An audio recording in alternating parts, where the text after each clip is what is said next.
Welcome back to Trust Your Eyes. There were once again plenty of upsets in a crazy round 16 of football. There is essentially just a 2-game difference between 10 teams in the competition as we head into the last 2 months of the home and away season. But we have to start with Fremantle's 1-point win over Sydney. It was the Swans' second loss of the year, with Logan McDonald unable to score any points from his long-range shot on goal after the siren. How significant is this result for Fremantle?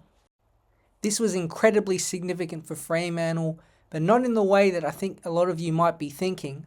I'm actually not too concerned that it was against Sydney.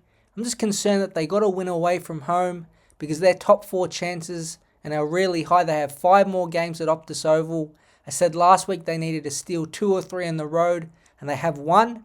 So 1 or 2 more, and they should be finishing around 3rd on the ladder and give themselves a shot at trying to win the premiership this year. And they came into this round as the youngest team. So things are going really well at Fremantle, and it's a really important win.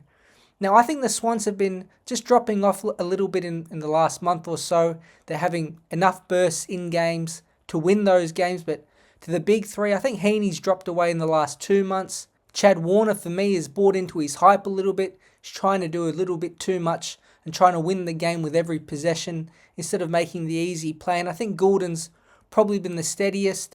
And besides that, they need to figure out these slow starts because it's really killing them. And in big finals against the best sides, I don't think they'll be able to get away with it consistently. To the final play itself, Logan McDonald is struggling at the moment. He's low on confidence. And that kick, he just needed to score a point, I think proved that his confidence is just low at the moment, and they need to get him going if they're any shot to win the grand final. Unbeaten at home, can't win away. It's what the Gold Coast Suns are doing right now, making it 8 straight home wins after fending off a huge comeback from Collingwood. So what did you see happen in the final minutes? Listen, Collingwood are box office, they're fantastic to watch, but I almost saw them for 2 straight weeks just completely steal a game that they really didn't deserve to win, especially this week, because I thought the Gold Coast Suns were better for 3 quarters and a little more in the last quarter. Collingwood are doing 2 things that teams have to switch on in these last quarters when they're well behind. They're putting Howe forward and they're putting Nick Dacos at half forward and letting him roam free. The Gold Coast Suns didn't adapt and Nick Dacos punished them. I thought Howe was okay in the forward line with his presence. But I counted in between the 11-minute mark of the last quarter and the end of the game when Collingwood were just about there and when they hit the lead. They must have turned it over about 5 or 6 times in the middle of the ground with Gold Coast Suns players rushing forward, and they blew it every time. I'd never seen anything like it. I thought if Collingwood win this, Gold Coast are really going to just look back in this performance and wince. I'm glad when they got behind, they kicked those 2 goals to win. But McRae himself said in his press conference, Collingwood, like Sydney, just can't keep getting behind in these games like this where they're down by 30, 40 points and trying to go on these runs. Again, it's unsustainable. They need to improve it, and now they're back with the pack. But, man, if Collingwood would have won this again, it would have been another game they stole under Craig McRae. Geelong got back on track with a 45-point win over Essendon. However, an array of umpiring decisions came under focus during the pivotal 3rd quarter. Out of 10, how much did the decisions impact the result at the MCG? I'm pretty harsh on umpires, I think, compared to most people, especially those in the media. But for me, this had a 10 out of 10 on the impact scale now. The margin it had no impact on, I'll give you that 45 points. It did blow out. But on the result at the time, in that 3rd quarter, the deciding quarter, it had huge influence. Now, we start with the decisions. Essendon were 3 points up. Draper arm chop, no free kick. Goes down the end. There's a goal, it's 9 points. Then I believe the Jai Menzies rush behind happened. So then the margin was at 15 points. And then throw in the Ridley holding the ball, which was 50-50. And the Tom Stewart and Jack Bowes incorrect disposals. If you add it up, it's a 24 to 30 point swing. And I'll give you, listen, Essendon lost their heads. I would have if I was out there. And even their leader in Zach Merritt. And a few of the other midfielders were kind of waving their hands up. Like, what are we supposed to do here? And they got caught away and carried away as a team with it. So I think that margin, that 4-5 goal swing, to me ended the game. Geelong had all the momentum. they were fantastic, looked pretty good with that Tom Hawkins and Gary Rowan coming in, and I thought Stewart in the midfield gave him a kind of new fresh air to build on. Still like Essendon and still have doubts from Geelong. It was a strange game at the MCG on Saturday night. The Western Bulldogs, Port Adelaide and Hawthorn got important wins in their hunt for finals. The Dogs and Port play each other next round, while the Hawks face Geelong at GMHBA Stadium. Who wins and why? Well, in the first matchup at that Saturday 1:45 time slot is the Western Bulldogs and Port Adelaide. You can say I'm biased, but I'm going to pick the Bulldogs in a tough away game. Although the Bulldogs over time have played Adelaide Oval relatively well and they almost beat Geelong there in gather round. But to me, this game's won or lost in the midfield. I think the speed and dynamic power Port Adelaide have could cause the Bulldogs problems. But then at the either end of the ground, with Lobb going back in defence and Norton, Jamara and Darcy all having a game together, I feel like the Bulldogs at either end of the ground have a little more talent, so I'm going to go with them. And Hawthorn and Geelong, it's a shame it's not at the MCG. It feels like at this point in the season it deserves a massive crowd at the MCG, but you have to give the advantage to Geelong in terms of the field they're playing on. But I'm going to go with these young Hawks who I expect to go in there, play pretty free, and try to annoy the hell out of that Geelong crowd, who will no doubt be chirping back at them. So I'm going to pick Hawthorn. They're in better form. Midfield is more dynamic. And I think those half forwards and small forwards can get the job done in a really important 2 games in round 17. There are major issues at GWS. They are down to 10th after dropping a critical game to Adelaide at the Adelaide Oval. They have 1 win in their past 4 games. So what is going wrong at the Giants? Well, I think people are starting to focus in on the Giants, and it's fair enough because they're avoiding a lot of criticism that I've slowly been poking at them throughout this Trust Your Eyes series this season.